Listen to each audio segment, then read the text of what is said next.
네, 오늘 이 금요일 저녁 하나님 나라를 누린다는 것, 그것은 무엇인가에 대해서 오늘 마태복음 5장 1절부터 12절까지의 말씀을 가지고 함께 나누도록 하겠습니다. 세례 요한은 예수께서 이 땅에 오신 목적을 이루시기까지 예수님을 예비하고 예수님의 그 사역을 준비하는 그런 사명이 있었습니다. 세례 요한에게 아주 중요한 사명이 한 가지 있었다면 예루살렘과 유대에 살아가는 사람들의 그 죄를 책망하고 그들을 죄로부터 돌이켜 주 앞에 나오게 하는 그런 역할이었습니다. 예루살렘에 살아가던 그들, 유대인들, 그들이 겉으로 보기에는 종교심을 가지고 있습니다.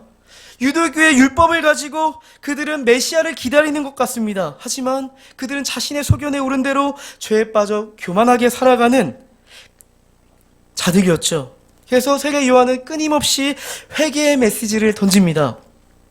세례 요한은 끊임없이 그 땅에 살아가는 유대인들의 그 강팍하고 굳은 마음을 깨 부수는 거죠. 굳은 마음을 깨 부수는 역할을 세례 요한이 했습니다. 그리고 중요한 것은 그들의 죄의 문제를 해결하고 하나님 나라와 그분의 백성을 회복시킬 분은 내가 아니고 곧 그분이 오신다라는 메시지를 던지면서 그 성도들의 마음을 겸손케 하는 것입니다. 그리고 이 마태복음은 이제 세례 요한의 시대를 마무리하고 이제 예수 그리스도의 시대로 접어드는데요. 예수님의 그 사역의 시작은 이렇습니다.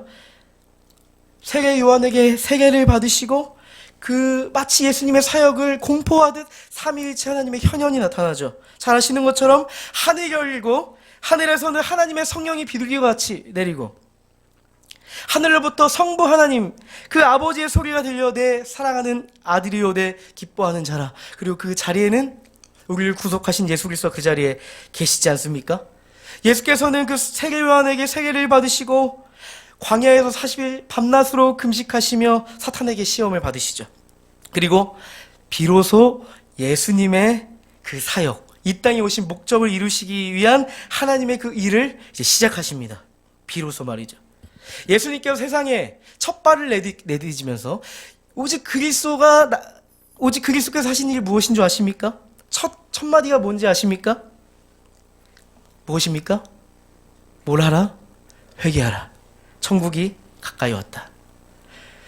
회개하라. 하나님 나라가 가까이 왔다. 마태복음 4장 17절에 보니까 이런 말씀이 있고요. 또 마가복음 1장 15절을 보면 또 이런 말씀이 있습니다. 때가 찼고 하나님 나라가 가까이 왔으니 회개하고 복음을 믿으라. 예. 때가 가까이 왔다. 하나님 나라가 가까이 왔다. 그러므로 말미암아서 너희가 돌이켜 하나님 앞에 돌아오라 라고 말씀하십니다. 예수님이 이 소식을 갈릴리에 두루두루 지나다니시면서 이 하나님 나라의 회복과 이 복음을 선포하십니다. 뿐만 아니라 질병으로 고통받고 마음이 가난하고 누군가의 도움이 없으면 살 수 없는 자들을 다가가서 그들을 고치시고 회복시키십니다. 그러면서 이제 세례 요한을 추종하던 자들이 세례 요한의 메시지가 어떠한 의미인 줄 알고 이제 예수 그리스도를 따르기 시작하는 것입니다. 하나님 나라와 그 복음을 들은 사람들은 이제 예수 그리스도를 따르기 시작하는 거죠. 예수 그리스도로 회복된 그 사람들이 예수를 따르기 시작하는 것입니다. 그리고 오늘 마태복음 5장이 시작되는 것입니다. 마태복음 5장 1절을 보니까 예수께서 무리를 보시고 산에 올라가 앉으시니 제자들이 나온지라. 그러니까 예수님께서는 무리를 보셨습니다. 자신을 따르는 수많은 군중들이 있음을 아셨습니다. 그리고 의도적으로 그분은 산으로 올라가서 그들이 예수의 가르침을 들을 수 있도록 그들을 이끄시는 것이죠. 사람들은 예수께 받은 그 은혜를 잊지 않고 모든 시선과 집중이 예수님께 있었기 때문에 예수님의 그 하시는 모든 일들을 바라보며 그분을 따르는데요. 그들의 관심사는 바로 이것이었습니다. 예수님께서는 과연 어떤 말씀을 하실까?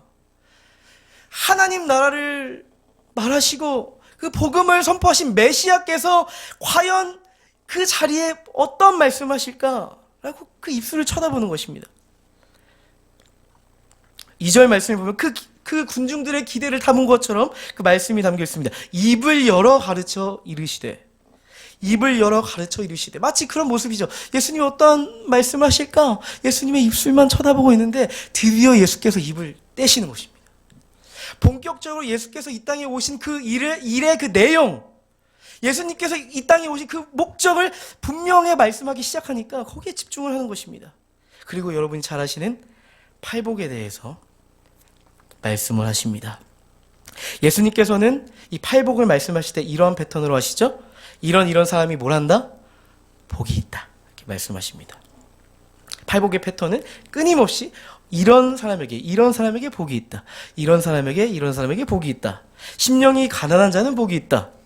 애통한 자에게는 복이 있다. 온유한 자에게는 복이 있다.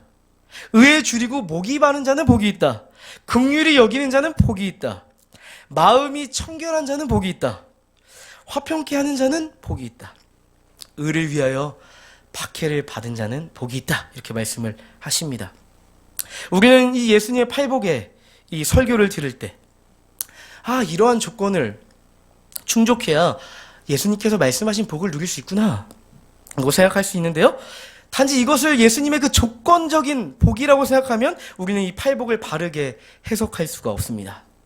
예수께서 말씀하시는 그 팔복의 조건은 조건을 제시하는 게 아니기 때문이죠. 예수께서는 이렇게 하면 복 받을 수 있으니까 복 받으려면 이렇게 살아라 말씀하신 의도에서 이 팔복을 이야기한 것이 아니라는 것이죠. 예수님께서 말씀하시는 그 팔복을 누리는 사람들의 모습은 어떻습니까? 심령이 가난합니다. 애통합니다. 의에 줄이고 목이 마릅니다. 의를 위해서 박해를 받습니다. 이와 같은 사람들은 일반적인 시선으로 봤을 때 제정신만 똑바로 바뀐 사람이라면 누가 보아도 이러한 사람은 복이 있다 말할 수 있는 사람들이 아니죠. 오히려 복과는 거리가 먼 사람들 같아 보입니다. 예수를 따라 그 자리에 모인 사람들, 예수님의 이 말을 듣고 동의할 수 있었을까요? 여러분이라면 동의할 수 있으시겠어요? 의아했을 거예요. 어떻게 저런 자들이 복이 될 수 있단 말인가? 어떻게 저런 자들 복되다 말할 수 있을 것인가? 이렇게 말씀을 하시는 거죠. 세상에서 인식하고 일반적으로 통용되는 복에 대한 패러다임을 가지고는 예수님의 이 하나님 나라의 비밀을 깨달아 알 수가 없다는 거예요. 그곳에 모인 사람들의 공통점이 있다면 첫 번째, 복음을 들었다는 것이고, 두 번째, 예수 그리스도로 말미암아 그 인생이 회복됐다는 것입니다. 그리고 소망이 생겼다는 것입니다. 그런데 또 한 가지 공통점이 뭔지 아세요? 그들은 예수 그리스도를 통해 복음을 들었고 은혜를 입었지만 여전히 그 자리에 있는 그들의 삶은 여전히 옛사람의 체질과 패러다임을 가지고 세속적인 복에 머물러 있었다는 것입니다. 그들은 은혜를 받긴 받았지만 여전히 그들의 삶에 변화는 일어나지 않았다는 것이죠. 여러분, 이 예수님의 이 산상수훈, 마태복음 5장부터 7장까지의 말씀은 말이죠, 마치 출애굽한 이스라엘 백성이 시내산에서 십계명과 율법을 주신 이 장면과 너무나도 유사합니다. 이스라엘 백성들 한번 떠올려 볼까요? 출애굽 당시에 그들은 이집트의 종이었습니다. 그들은 이집트의 강성한 그 힘 아래에서 살았던 사람입니다. 그러나 어느 날 이 10가지 재앙을 통해 하나님의 살아계심과 그분의 존재를 깨닫게 되었죠.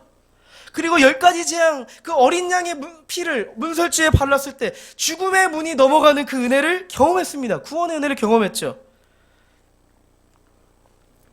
이제는 이집트의 종이 아니고 하나님의 백성이 되기 위해서 마치 산으로 올라가신 예수님을 따라가듯 이스라엘 백성들은 하나님의 인도함을 따라 약속의 땅으로 가잖아요. 근데 그들의 문제는 뭐였습니까? 그들이 왜 광야에서 40년을 돌았습니까? 잘 아시는 것처럼 이스라엘 백성의 체질, 그들의 삶의 체질, 그들의 패러다임, 그들의 인식, 그것은 여전히 이집트적이었습니다. 이집트의 체질과 패러다임과 그들의 세속적인 복에 머물러 있었다는 거죠. 하나님께서는 그래서 모세를 불러다가 시내산으로 부르시고 그들이 가야 할 그 길, 이스라엘 백성에게 그 십계명과 율법을 주시잖아요. 십계명과 율법을 주신 이유는 예수께서 산상수훈을 통해서 말씀하신 그 의도와 명확하게 닮아 있습니다. 예수님께서는 십계명과 율법을 지키지 못하면 저주를 받고 십계명과 율법의 조건을 지키면 복을 내리시기 위한 의도로 십계명과 율법을 주신 것이 아닙니다. 십계명과 율법에는 그들이 여전히 이전에는 알지 못했던 하나님 나라의 질서와 가치, 그들이 가져야 할 삶의 체질과 패러다임이 담겨 있습니다. 쉽게 얘기한다면 이스라엘 백성의 그 체질과 질서를 가르치시고 그들을 하나님 나라의 백성답게 다시 그들을 온전하게 하기 위한 하나님의 방편, 하나님의 지혜인 것이죠. 다시 한번 이야기하지만 예수께서 복음을 선포하신 후에 산상설교를 통해 지금 하신 이 가르침은 이 십계명과 율법을 주신 것과 동일합니다. 그들은 복음을 듣고 회복됐지만 여전히 세상의 질서와 패러다임에 익숙합니다. 예수께서 지금 가르치시고자 하는 것은 바로 이것입니다. 예수님께서 팔복을 통해 가르치시고 싶은 것은 예수를 믿고 예수를 따른다고 하는 자들의 삶은 도대체 어떠한 삶인가에 대해서 이제 본격적으로 가르치고 싶으신 것이죠. 예수님의 은혜를 누리고 그 특권을 가진 성도의 삶은, 제자의 삶은, 하나님 나라의 백성의 삶은, 그 본질은, 그들의 방향은 무엇인가에 대해서 말씀하고 싶은 것인 것입니다. 유대인들이 왜곡했던 그 율법의 질서는 그들은 그 율법을 그들의 조건, 그들의 공로, 그들의 의로 말미암아 하나님 앞에 설 수 있다는 오류에 빠져 있었습니다. 그러나 예수님의 가르침은 이제는 너희의 공로와 의와 너희의 행위가 아니고 은혜의 질서 안에 너희가 들어왔다는 것을 그들에게 인식시키고 싶으신 것이죠.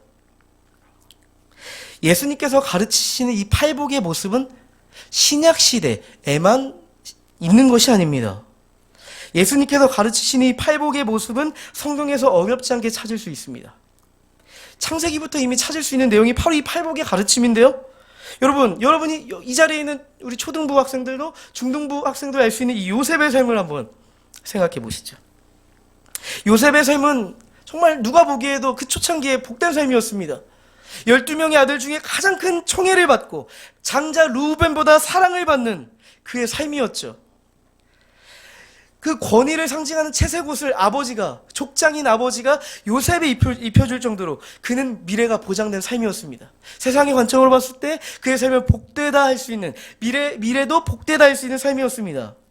근데 요셉의 삶은 여기서 맞춰지지 않고 요셉은 형들에게 버림을 당하지 않습니까? 사랑하는 가족들의 품에 돌아갈 수 없는 상태가 되죠. 애굽의 노예가 된다는 것이죠. 그리고 창세기의 스토리는 정말 기가 막힌 스토리로 흘러갑니다. 이제 애굽의 노예로 끌려가서 그가 할 수 있는 것은 아무것도 없습니다. 그를 지지해주고 응원해주고 함께 해줄 수 있는 혈육도 없고 그저 보이지 않는 영원하신 그 하나님만이 그의 도움입니다. 오직 하나님께 배운 그 하나님의 하나님의 그 말씀, 하나님 나라의 가치만 그 안에 있습니다. 그 요셉 안에 있습니다.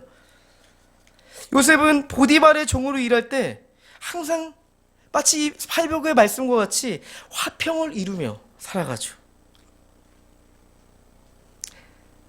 하나님의 아들의 모습을 우린 요셉을 통해 볼 수가 있습니다.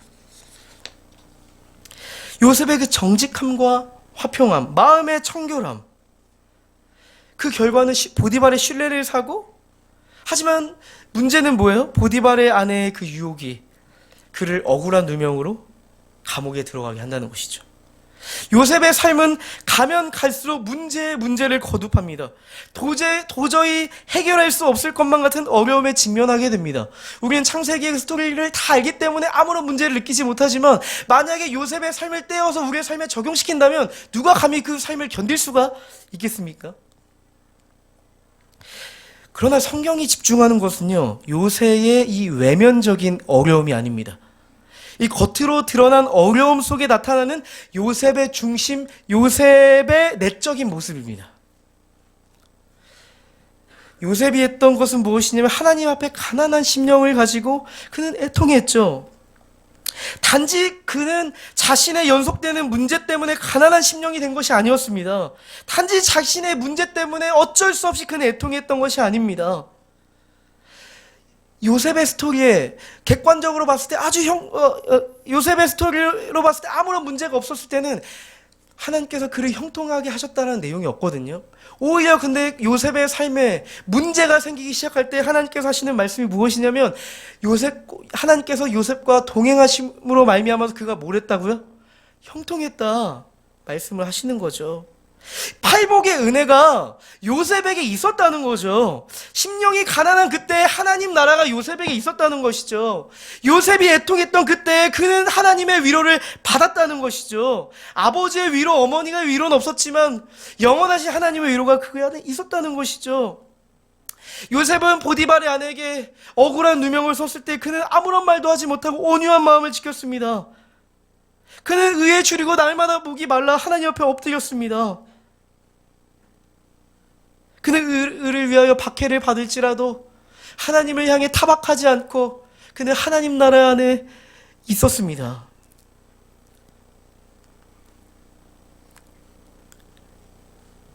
요셉이 어쩔 수 없이 그랬다고요 생각할 수도 있습니다.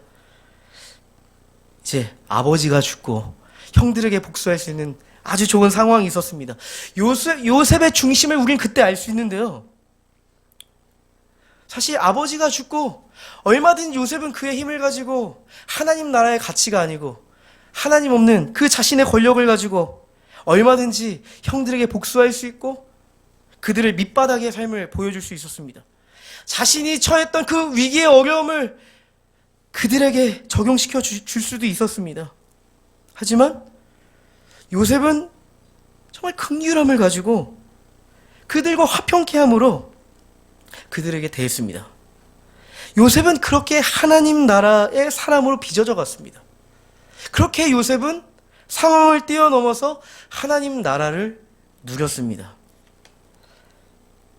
하나님께서는 요셉에게 친히 이 은혜의 질서를 가르치셨던 거죠. 그의 삶을 통해서, 그의 처절한 삶을 통해서 말이죠. 첫 사역을 시작했던 때가 생각납니다. 8년 전입니다. 하나님께서 주신 사명 있었고 또한 초심도 있었습니다. 물론 열정도 있었죠. 제가 첫 사역했던 그 교회 한 가지 특징이 있었는데 본 교회에 문제가 생겨서 이렇게 나오신 분들이 성도님들을 개척을 했습니다. 중직자 위주로 해서 성도님들이 개척을 했습니다. 이제 개척한 지 한 7년 정도 된 교회였는데요. 저는 중고등부 사역을 시작했습니다. 이제 부임 전에 중고등부를 담당하시는 우리 부장 집사님 만나자고 하셔서 만났습니다. 근데 처음 만난 자리에서 집사님이 저에게 어떤 말씀하시냐면 우리 마음을 합해서 함께 기도하면서 잘해보시죠 이런 내용이 아니고요. 저한테 뭐라고 하시냐면 저는 여러 명의 목회자를 경험해봤습니다. 처음부터 세죠 멘트가요. 네, 전사님 어떻게 하는지 지켜볼 것입니다. 얘기하는 거예요. 제가 어린 마음에 기가 눌렸지만 그래도 순수한 마음에 집사님 그래 잘해보고자 하는 열정이 있어서 나보고 더 잘하라고 하시는 말씀이기도 하고 생각을 했습니다. 집사님 저 혼자 할 수 있나요? 같이 힘을 합치고 기도해야 되지 않겠습니까? 라고 웃으면서 이야기했는데 지금 생각해보면 선전포고였던 것 같습니다. 네, 당혹스러운 마음이 있었죠. 근데 그것보다 그 교회의 상황, 성도들이 얼마나 아픈 마음을 가지고 개척했고 거기까지 왔고 또한 목회자에게 얼마나 큰 상처가 있었는지 저는 알 수가 있었습니다. 왜냐하면 저는 이제 일주일 전만 해도 성도였잖아요. 네? 청년이었거든요. 여기 앉아있는 20대 중후반의 청년이었기 때문에 목회자의 심정보다 성도의 심정이 저희가 더 강했거든요. 첫 사역이 20대 청춘의 사역이 이렇게 시작됐는데요. 지금 생각해보면 순수한 말고는 제대로 된 무기 하나 없었던 것 같습니다. 수많은 우여곡절도 있었고 어려움도 있었습니다. 실수도 많이 해서 선생님들이 이렇게 하시면 안 될 것 같은데요 라는 지적도 많이 받았습니다.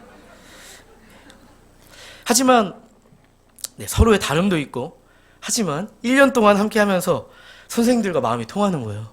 하나님이 은혜 주시더라고요. 수련회 때 아이들의 영혼이 회심되고 제 우둔한 입술을 통해서 찬양하고 설교할 때 아이들이 변화되는 역사가 있더라고요. 그러면서 서로 신뢰가 생기고 동역자 의식이 생기기 시작했습니다. 1년이 지나고 2년 차가 되던 어느 날 사건이 하나 생기기 시작합니다. 중고등부 예배가 그 당시에 9시에 있었는데요. 중고등부 예배 설교를 막 열정적으로 했습니다. 듣든 못 알아듣든 열정적으로 했습니다. 밥 모임이 끝나고 이제 교사 모임이 있어 들어갔는데 들어가자마자 부장님이 저를 노려보시면서 전사님 오늘 설교는 틀렸습니다. 오늘 설교는 완전히 잘못된 설교입니다. 내가 여태까지 신앙생활 몇 년을 했는데 이런 설교는 한 번도 들어본 적이 없습니다. 라고 얘기를 하시는 거예요. 네, 이 교사 모임에 들어가는데 이 분위기를 어떻게 감당해야 될지 모를 정도로 정말 당혹스러운 분위기였습니다. 잘못되었다고 문제를 제기하시니까 제가 어떤 의도로 설교를 했는지, 그리고 어떠한 책을 보고 어떠한 신학 서적을 보고 주석을 보고 설교했는지 제가 설명을 드렸는데 의혹은 점점 증폭되면서 부장님 사님이 동의를 이제 교사분들에게 구하는 거예요. 저는 이제 왔고 부장님 사님은 개척 멤버시거든요. 그러니까 교사분들이 이제 다 저에게 마음을 돌리시는 거예요. 더 이상 이제 수습이 안 되는 거죠. 그 중에 마음이 여린 여자 집사님들은 이 상황을 어떻게 해야 되나 눈물 흘리고 계시고, 저는 이 상황을 어떻게 넘어가야 될지 모르겠는 거죠. 그래서 여기서 더 이야기하면 상황이 종료되지 않겠구나 생각을 하고, 그러면 다음 주에 제가 왜 이런 설교를 하게 됐는지 제가 그 자료들을 가지고 와서 검증을 하도록 하겠습니다. 일이 커졌죠? 이렇게 상황이 정리가 됐습니다. 네, 이제 분위기는 이 옳고 그름을 떠나서, 뭐가 맞고 뭐가 틀리고를 떠나서, 저는 완전히 잘못된 설교자가 돼버리고, 이제는 어떻게 보면 교사 모임에 더 이상 들어갈 수 없을 것만 같은 그런 이제 외톨이가 된 거죠. 네. 제가 어떤 생각이 들었냐면, 저도 상처를 받았지만, 이 자리에 있는 교사분들에게는 얼마나 더 큰 상처가 됐을까라는 생각이 제 안에 드는 거죠. 제가 교사 모임 때는 평정심을 잘 가졌는데, 교사 모임을 마치고 딱 나오는데 눈물이 쏟아지는 거예요. 그래서 이런 생각을 했습니다. 사역을 못하겠다 생각을 했어요. 그래서 이제 담임 목사님이 주일이니까 대예배를 하시잖아요. 제가 그런 무례를 저지르면 안 되는데 목양실에 들어갔습니다. 목양실에 들어가서 목사님 잠깐 이야기 좀 나누실까요? 앉으시죠. 목사님 저 사역 못하겠습니다. 목사님 당황을 하시죠. 왜 못하냐고. 그래서 이런 일이 있었다고 막 얘기를 했습니다. 저 같았으면 지금 설교해야 되고 예배 들어가야 돼 뭘 그렇게 길게 얘기하냐고, 나중에 얘기하자고 얘기하면 되는데, 목사님이 다 들으시더니 전사님은 잘못한 거 하나도 없습니다. 전사님 이제 왔잖아요. 제가 잘못 가르쳐서 그렇다고. 내가 부장님이 직접 대화하겠다고 하시는 거예요. 근데 제가 그 얘기를 듣는데, 이렇게 하면 진짜 그만둬야 되겠다 생각을 들더라고요. 그러니까 담임 목사님이 얘기하는 순간, 진짜 내가 하나님께서 주신 부르심을 가지고 왔는데 그만둬야겠다 생각이 드는 거죠. 제가 순간적으로 그래도 제정신이 들어온 거예요. 그래서 목사님, 잠시 저에게 생각할 시간을 주시고, 하나님이 저에게 맡겨주신 사역이니까 제가 한번 이 문제를 어떻게든 한번 돌파를 한번 해보겠습니다. 네. 정말 담임 목사님 예수님 닮은 분이셨던 것 같아요. 그럼 왜 얘기했냐고 할 법한데, 전사님 잘 생각했다고 기도해 보시라고 조용히 내보내시더라고요. 네. 그러고 나서 어떻게 꾸역꾸역 주일 사역을 마쳤습니다. 하지만 마음에서 계속 불편한 마음, 이걸 어떻게 해결해야 될까? 근데 이미 답은 정해졌어요, 제 안에. 이미 제가 교사 모임에서 얘기를 하지 않았습니까? 다음 주에 검증을 하겠다고. 저는 제 생각을 얘기한 게 아니고, 그 주석의 어느 부분을 인용해서 제가 이야기한 부분이기 때문에 그것만 잘 이야기하면 되는 상황이었어요. 그래서 아무런 문제가 없다. 이성적인 생각으로는 내 잘못만, 내가 틀리지 않았음을 증명하는 것이 타당하다고 생각했습니다. 네, 그리고 이제 기도를 시작하는데요. 근데 기도를 계속 하면서 정말 그때 상한 마음이었죠. 애통한 마음이었죠. 근데 이런 생각이 드는 거죠. 내가 틀리지 않았다는 것을 증명하는 것, 내가 옳았음을 증명해서 누가 사나, 누가 득을 얻나 생각을 하게 되는 거예요. 내 명예가 회복될지라도 내가 앞으로 과연 사역할 수 있을까? 부장님이 틀렸음을 교사들 앞에서 증명하면 내가 여기서 옳은 사역자가 될 것인가? 내가 이 교사 모임에서 내가 함께 계속 동역할 수 있을 것인가? 이런 생각이 드는 거죠. 내가 그것을 공개적으로 증명하는 그 순간 가장 힘들 사람은 부장집사님이겠다 생각이 드는 거예요. 기도하는데 하나님 제가 틀렸습니다. 완전하게 틀렸습니다. 제 생각은 옳지 않았습니다. 자, 사역을 한다고 하면서 여전히 내 안에 내 의를 가지고 내 명예를 가지고 내가 옳았음을 인정하고자 하는 욕망이 제 안에 있음을 하나님 회개합니다. 영혼을 위해 사역한다고 하면서 한 영혼에 대한 그 부장 집사님에 대한 목회자에 대한 상처를 내가 생각하지를 못했습니다. 이전까지는 기도해도 해결이 안 되는데 이 마음을 딱 가지니까 제 마음이 딱 정리가 되는 거예요. 이게 문제로 느껴지지가 않더라고요. 정말 이 팔복의 은혜가 제 안에 누려지는 것입니다. 그 애통한 자에게 주시는 위로, 온유한 자에게 주시는 하나님의 그 언약, 의에 줄이고 목마른 자에게 주시는 그 채우심이 제 안에 이 팔복의 은혜가 누려졌습니다. 그리고 주일이 됐습니다. 근데 한 번 이 일을 겪고 나니까 부장 집사님 만나는데 심장이 두근두근 하는 거예요. 네. 제가 책은 가지고 가지 않았는데 혹시 마음이 바뀔까봐 아이패드에 주석을 다 넣어서 갔거든요. 그래도 하나님께서 주신 마음, 이 팔복의 이 은혜 내가 잊지 않고 하나님께서 주신 마음대로 하는 게 맞겠다 싶어서 제가 이제 부장 집사님을 따로 이렇게 모셨습니다. 집사님이 문제 삼으셨던 내용에 대해서 제가 많이 생각해 보게 되었습니다. 검토해 보게 되었습니다. 근데 이것을 교사 모임 때 나누는 것은 제 마음에 원치를 않습니다. 집사님이 원하신다면 제가 집사님께는 아주 자세하게 말씀드릴 수 있습니다. 집사님, 제 안에 너무 부족한 게 많지만 집사님, 저를 조금 긍휼히 여겨주신다면 감사하겠습니다. 라고 저는 얘기했습니다. 그 집사님이 갑자기 뜻밖의 말씀하시는 거예요. 갑자기 그 문제를 가지고 제가 제가 검증에 대한 얘기를 할 때 막 민감하게 얘기를 하시다가 저를 긍휼히 여겨달라고 여전히 제 안에 부족한 모습이 있다고 얘기를 하니까 전사님 제가 생각이 너무 짧았던 것 같습니다.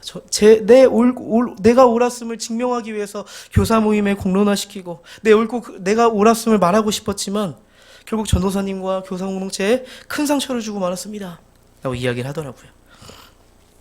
만약에 지금 내가 공개적으로 그분을 망신드리고 내가 옳았음을 증명했다면 과연 어떠한 열매가 있었을까 생각이 듭니다. 생각하면 정말 아찔하거든요. 하나님 나라의 그 은혜, 공동체가 하나 되고 우리 청소년들이 변화되는 이 은혜 저는 경험하지 못했을 것 같습니다. 이 나의 삶의 문제, 이것이 그냥 나의 영역이라고 여기고 내 이성적인 생각과 합리적인 생각으로 그것들을 추진해 나갔다면, 그저 그냥 상한 마음을 가지고 모든 일들을 결정하고 선택했다면 하나님 나라의 회복, 하나님께서 의도하신 그 계획을 제가 알지 못했을 것입니다. 사실 우리가 살아가면서 저는 한 가지 에피소드를 제가 그냥 말씀을 드린 건데요. 여러분의 삶 안에서도 이러한 에피소드들, 이러한 사건들, 이러한 문제들, 이런 억울한 면들 분명히 있습니다. 우리는 지금 이러한 상황 속에서 어떠한 질서로서 그것을 직면하고 있습니까? 하나님 나라의 은혜로서, 그 은혜의 질서로서 이것을 직면해 갈 때가 있습니까? 여전히 우리는 하나님 나라의 질서와 가치들이 어색할 때가 있습니다. 와닿지 않을 때가 있습니다. 세속적인 질서, 가치들이 내 삶을 지배하고 잠식할 때가 있습니다. 내 삶의 주변에서 벌어지고 있는 상황들, 사건들, 문제들, 이 고통들을 바라볼 때 우리는 가난한 마음으로 하나님께 나아가지도 않고 애통해하지도 않고 의에 줄이고 목마름을 가지고 나아가지도 않습니다. 내가 가지고 있는 지혜를 가지고, 내가 가지고 있는 돈을 가지고, 내가 가지고 있는 사람들을 가지고 그 문제들을 해결하려고 할 때가 한두 번이 아닙니다. 여러분, 하나님의 나라를 누리는 것은 멀리 있지 않습니다. 은혜의 질서 안으로 들어가는 것입니다. 은혜의 질서 안에 들어가는 사람에게는 가난한 심령이 있습니다. 은혜보다, 하나님의 은혜를 간구하는 나보다 내가 앞서고 있는, 나를 슬퍼하는 애통함이 있습니다. 나를 보며, 나의 안타까운 나를 보며 애통하는 마음이 있습니다.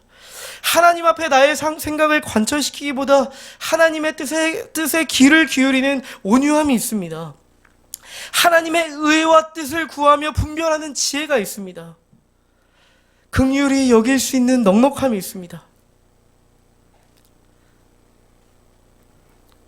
늘 하나님을 바라볼 수 있도록 그 마음을 지키고요. 내가 있는 그곳마다 화평함이 있도록, 샬롬이 있도록 그 마음을 지킵니다. 하나님 나라를 위해 살아갈 때 갈등이 있고 어려움이 있지만 그것을 어색하게 여기지 않고 마땅히 받아야 할 고난으로 생각합니다.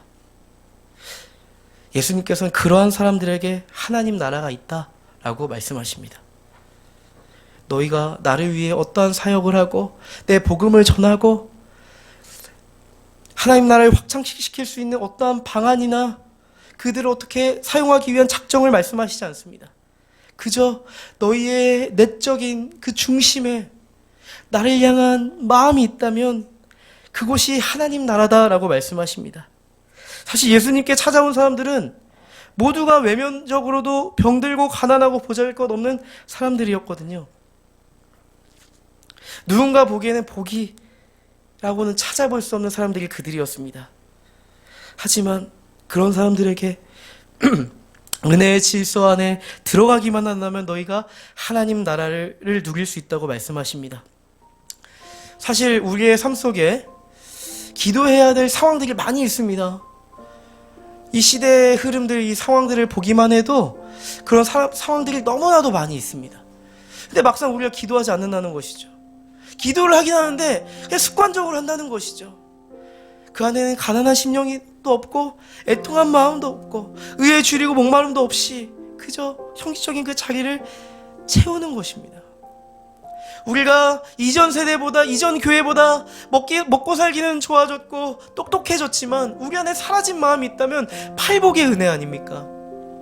사실 오늘 전한 내용들이 다 하시는 내용이고 우리가 다 중요하다 생각하는 내용이지만 막상 우리가 누리지 못하고 우리가 경험하지 못하고 메말라 있는 우리의 상황이 아닙니까? 그런 생각이 듭니다. 우리 함께 마음이 상한 자를 함께 찬양할 때요, 주님, 우리 안에 팔복의 은혜를 회복시켜 주옵소서. 은혜의 질서 안으로 들어갈 수 있는 겸손함을 허락하여 주옵소서. 우리 함께 그 심령을 가지고 함께 이 찬양 함께 고백하도록 하겠습니다.